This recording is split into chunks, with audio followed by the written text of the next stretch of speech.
Le CAMES, c'est une partie de l'enseignement supérieur. Je le disais souvent dans nos rencontres en disant que le CAMES ne gère pas le dispositif d'enseignement supérieur.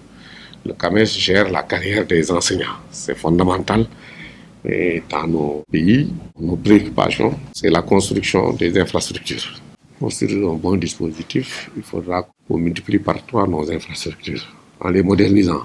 Ça veut dire que nous devons, dans les 5 ans, 10 ans, faire 3 fois plus qu'on a fait en 60 ans d'indépendance. Et ça, ce n'est pas géré par le CAMES. Et à ce niveau-là, je pense qu'il est important qu'on définisse aussi, peut-être même en nous appuyant sur le CAMES, parce qu'on a le Conseil des ministres, mais que les prérogatives du Conseil des ministres aillent au-delà de valider, de contrôler la gestion du CAMES. Les ministres se retrouvent pour discuter de ces questions-là. Avec Mathieu, on était en train de travailler. J'avais demandé à ce que ce soit les ministres qui organisent le sommet des chefs d'État sur l'enseignement supérieur. Des questions académiques liées à la carrière des enseignants.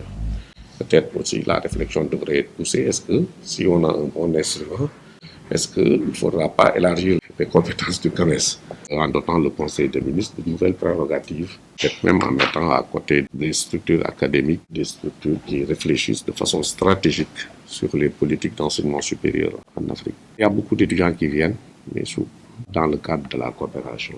Je pense qu'il faut qu'on revisite tout cela avec notre représentation diplomatique sur place pour voir quelles sont les opportunités que nous pouvons mettre à votre disposition.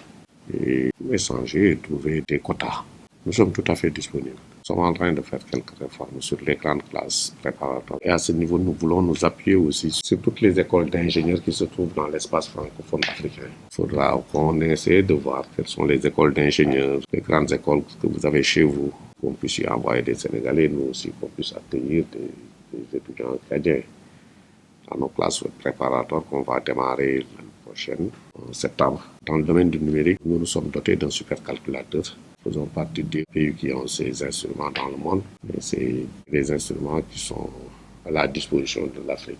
On est dans un grand projet d'équipement de nos structures universitaires. En tout cas, Madame le ministre, je vous souhaite un bon séjour. Continuez votre séjour dans de bonnes conditions.